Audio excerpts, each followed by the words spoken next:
Good afternoon, ladies and gentlemen. Thanks for your patience while we were getting going. My name is Thomas Collar. I'll be your MC for this afternoon for today's Green Hydrogen track. Throughout our presentations today, we're going to tackle three critical themes, and the ACES team and SEAS team have put together a great program to help you navigate these topics. We're going to deal with the topic of how to drive leadership in the green hydrogen space. So how can Asia Pacific cement its role as a green hydrogen powerhouse? A second topic that we'll address today is overcoming commercial challenges, how to break cost barriers, scale production through innovation, and integrate green ammonia within the hydrogen ecosystem. And a third topic that we'll address through presentations throughout the day is collaborating for growth, harmonizing policies, building cross-border partnerships, creating regional hydrogen hubs. This is all needed, as are building innovative finance models. Making progress on these three critical themes is vital. Green hydrogen will have a role to play in net zero for the continent and in achieving net zero worldwide. And the imperative to achieve net zero emissions has never been more apparent. The impacts of our greenhouse gas emissions to date are increasingly severe and frequently felt, and the cost of inaction is also ever increasing. So setting us off on our journey this afternoon with his welcome address, I'm delighted to invite Vipul Tuli to the stage. Vipul is chairman of the Hydrogen Working Group for SEAS and CEO of the hydrogen business at Sembcorp. Vipul, please.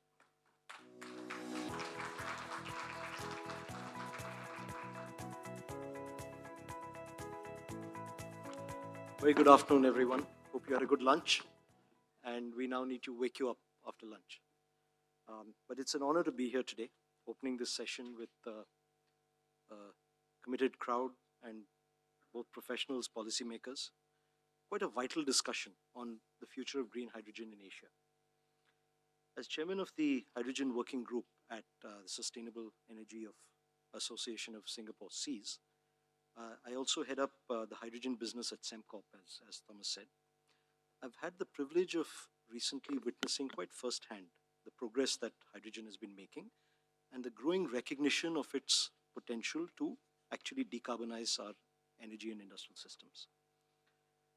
Now, hydrogen's march forward is clear, but it also mirrors the commitment of countries and institutions to the green transition. So there's clear movement forward, but also notable recalibrations along the way. Across Asia, we are seeing governments and businesses translate ambition into action. Things are moving. In India, 3 refineries have moved ahead with selecting green hydrogen suppliers for their hydrogenation requirements. Done. More than 10 fertilizer producers have signed up to consume green ammonia in a process that was supported by government funding, and both these initiatives were highly competitive, transparent processes which led to new price benchmarks being set. In Korea, 2 rounds of green and blue ammonia have progressed, although the second round has just been cancelled pending relaunch. In Japan, the first set of clean ammonia suppliers have been shortlisted, with a few others expected to be shortlisted soon. In Thailand, the EGA has launched Southeast Asia's first commercial green hydrogen project, which itself is a new benchmark for the region. And here in Singapore, as part of the government's national hydrogen strategy announced in 22, that's moving ahead with the first ammonia-fired power plant and bunkering proposal going forward to the front-end engineering design stage. From all of this progress, it's clear that there are viable suppliers with committed government support for production and offtake. That's a big step forward from last year. It's clear that green hydrogen can be competitive, if not more competitive than blue. Let that sink in. This is not a comment or a statement we could have made last year or the year before that. The ingoing assumption always was blue will definitely be more competitive than green, but it will have some questions around carbon, and therefore green, it would be a trade-off. In some of the recent numbers that we've seen coming out of some of the processes that I've talked about, it's quite clear that green can be as competitive or more competitive than blue. And the other takeaway is, of course, that there's a vibrant ecosystem of competitive developers, OEMs, and financiers, notwithstanding the fact that we've seen various project cancellations. In fact, if anything, the projects that are continuing are the ones that are competitive, committed, and are actually moving forward into feed and post-feed and approaching FID. Now, overall, while all this progress is encouraging, we must remain aware of the challenges, especially now that many projects are reaching the stage where serious financial commitments are to be made. To me, the key challenge is to ensure that risk and viability are adequately priced in. While Dr. Koller will surely cover this in greater detail in his keynote, I'd like to leave us all with 3 questions to ponder. Number 1, contract durations.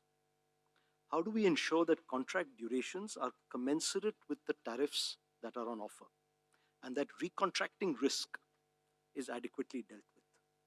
If you fundamentally got investments that require 20-25-year offtake, but we are only contracted for 10 or 12, then the rest we need to figure out who absorbs that risk.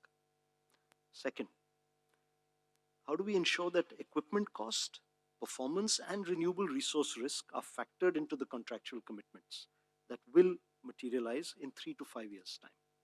If you're pricing in contracts today, but you're going to build, say 5 years from now, maybe start building 2 to 3 years from now, you have an equipment price risk, you have a performance, as electrolyzers are relatively new equipment, at least at this scale, and this kind of ramp up, ramp down.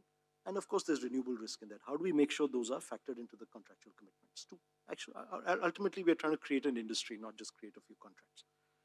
And third, how do we make sure that institutional strength and credibility is factored in, to make sure that both the OEMs and the developers have the balance sheets to stand behind the commitments that they're making? This is a bit like the LNG industry being recreated after 40 years. These are long contracts, cross-border, technology risk, resource risk, equipment risk, and cross-border contractual risk. The institutions that stand behind these need to have the credibility to make good on their commitments. Leave you with these 3 questions, but finally, I just want to say a word about SEAS. And Kavita and Norazlin and the wonderful team here. Basically, SEAS is here to support this journey of green hydrogen in Asia. We have a hydrogen working group. Through this, we provide a collaborative platform where government, industry, academia can converge to try and create some of these ideas into practical solutions. Our recent regional missions and partnerships have had some contribution towards pilot projects, knowledge exchange, and even policy dialogues. We continue to invest in capability building and skill development, trying to equip professionals, like many in this room, with the expertise needed to design, operate, and scale hydrogen technologies. But in closing, most of all, I'd like to express my very sincere thanks on my behalf and on behalf of SEAS to our track sponsor, DNV. Thank you, Thomas, where are you? Thank you.